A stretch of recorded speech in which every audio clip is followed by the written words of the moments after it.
Hello friends, welcome to my YouTube channel. Exercise 13.2 से question number 4 करेंगे। If a box of sweets is divided among 24 children they will get 5 sweets each.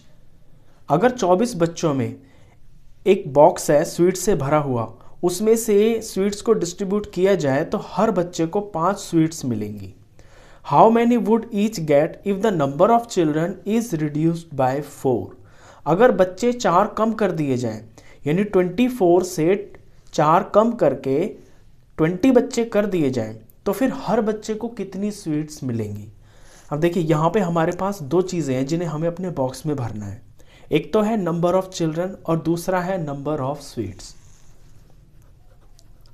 तो number of children और दूसरा number of sweets. अब given ये है कि जब 24 बच्चे हैं तो हर बच्चे को 5 स्वीट्स मिलेंगी, यानी जब नंबर ऑफ चिल्ड्रन 24 हैं तो हर बच्चे को मिलने वाली स्वीट्स की जो काउंटिंग है वो 5 है। और हमसे पूछा ये है कि जब बच्चे 4 कम कर दिए जाएं, यानी कि जब 4 कम करेंगे तो 24 में से जब बच्चों को 4 को कम करेंगे तो 20 बच्चे बचेंगे। तो जब 20 बच्चे होंगे तो वो जो मिठाई है उसमें से हर बच्चे को कितनी मिलेगी।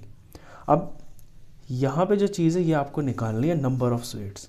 अब ज़रा क्वेश्चन को थोड़ा ध्यान से समझिए कि देखिए, बॉक्स है आपके पास स्वीट्स का, स्वीट्स उतनी ही है, स्वीट्स ना तो कम हो रही हैं और ना ज़्यादा हो रही हैं।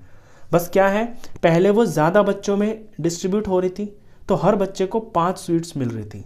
अब बच्चे कम हो गए हैं तो जो स्वीट्स हैं वो उन्हें ज़्यादा मिलेगी कि कम मिलेगी, ये आपको खुद समझना होगा इस बात को। चीज़ तो उतनी ही है, जब ये ज़्यादा लोगों में बांटी जा रही है तो हर को 5 मिल रही है। अब जब बच्चे कम हो गए हैं तो उनको जो स्वीट्स मिलेगी वो ज़्यादा मिलेंगी।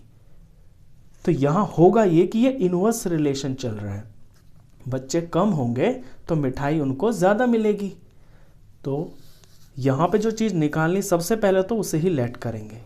तो let number of sweets is equal to x. तो यहाँ मैं x भर लूँगा और अब ये भी लिखूँगा कि ये कौन सा प्रोपोर्शन है। मैंने देखा कि ये उल्टा है, यानी कि इन्वर्स प्रोपोर्शन है। तो ये जो नंबर ऑफ चिल्ड्रन और नंबर ऑफ स्वीट्स है ना, ये इन्वर्स प्रोपोर्शन में है। तो हेयर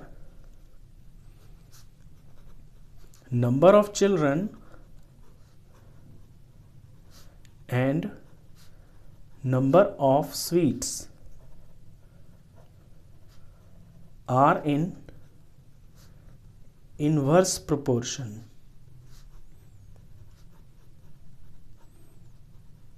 देयरफॉर जब इनवर्स प्रोपोर्शन होता है तो इनका जो प्रोडक्ट होता है ना, ये जो दो वैल्यूज होती है इनका प्रोडक्ट आपस में बराबर होता है, यानी कि 24 मल्टीप्लाई 5 बराबर होगा 20 मल्टीप्लाई में x।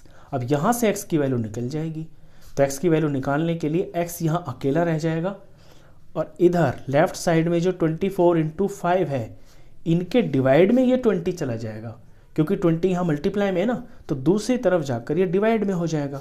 इक्वेशन का रूल होता है कि अगर कोई चीज़ मल्टीप्लाई में है और वो अपनी साइड चेंज करती है तो वो डिवाइड में आ जाती है। इसे सॉल्व करते ही आपका आंसर आ जाएगा। तो 5 1 ज़ार 5, 5 4 ज़ार 20, कट गया पूरा। यहाँ 4 से कट रहा है, 4 1 ज़ार 4 और 4 6 ज़ार 24, सब कट गया, सिर्फ 6 बच गया। यही आपका आंसर है। तो हर बच्चे को अब 6 स्वीट्स मिलेंगी। तो आप देख रहे हैं यहाँ पे कि जब बच्चे ज़्यादा थे तो मिठाई कम मिल रही थी, बच्चे कम हो गए तो अब उनको मिलेंगी जो मिठाई वो ज़्यादा हो जाएगी। तो आपका आंसर यही है। तो आंसर में लिखेंगे ऐसे, therefore each children gate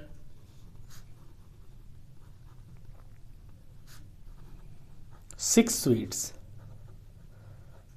question खत्म। तो इस वीडियो में बस इतना ही। नेक्स्ट क्वेश्चन के लिए मिलते हैं फिर नेक्स्ट वीडियो में, तब तक के लिए गुड बाय।